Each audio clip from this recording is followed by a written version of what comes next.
Hi, my name is Mary Beth Hale, and for the BSG game, I was on Industry 6, and I ended up third ranked. My company was named Easy Breezy Footwear. Excuse me. So my investor inspection overall ended up being an 86, and then my best in industry was 56, and then my weighted average was 71, and my overall game to date score was 73.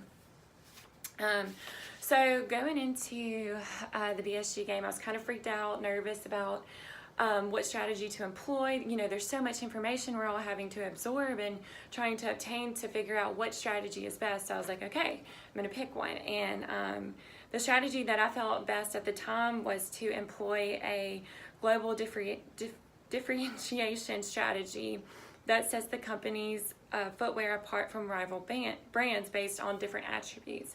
I really wanted to focus on my higher SQ rating and also offering higher mail-in rebates. But because I thought that consumers, okay, with global differentiation, they would think, okay, well, it's a niche, you know, and people would want to buy my shoes more. And so focusing on the differentiation strategy, it was slowly, I was trying to raise my SQ rating by obviously using more or higher superior materials than lower superior materials.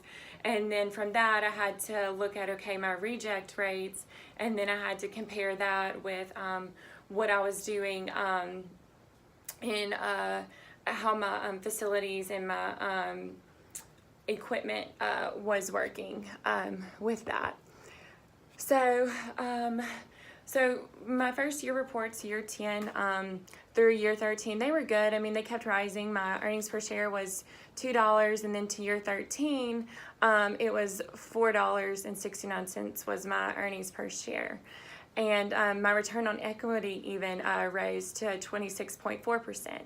And after year 13, it kind of dropped a little, and I got a little concerned against our competitive efforts and stuff like that. And through that, also my SQ rating was obviously raising slowly but surely. Like in my North America, it started from 4.0 in 10 at year 10, and then year 13 it was 6.7. But I wasn't seeing as much growth as what I wanted to, and as much return on equity as I wanted to.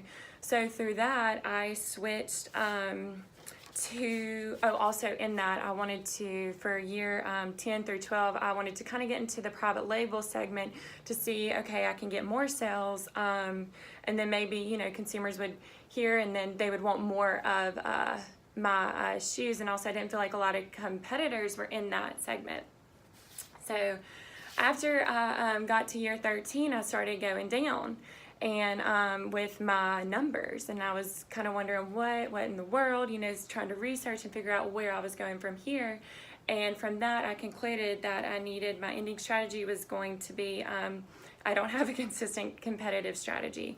I prefer to reinvent our strategy each year to pursue whatever opportunities look most promising. And to continue our opportunistic approach to strategy and not commit the company to any long-term or any specific strategy.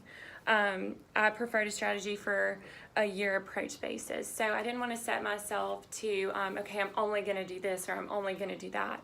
I was going to play with the numbers. I was going to play with how many I wanted to sell, or in North America, how many I wanted to distribute depending on the tariffs and things like that nature in Latin America, and then how many I wanted to do to Asia, to my Asia plan, and then Europe as well.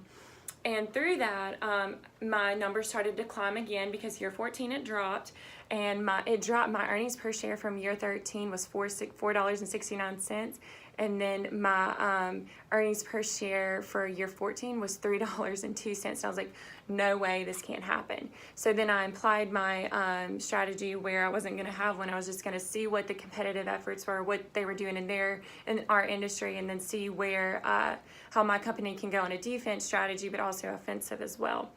And I ended up from year 14 to $3.02 for earnings per share.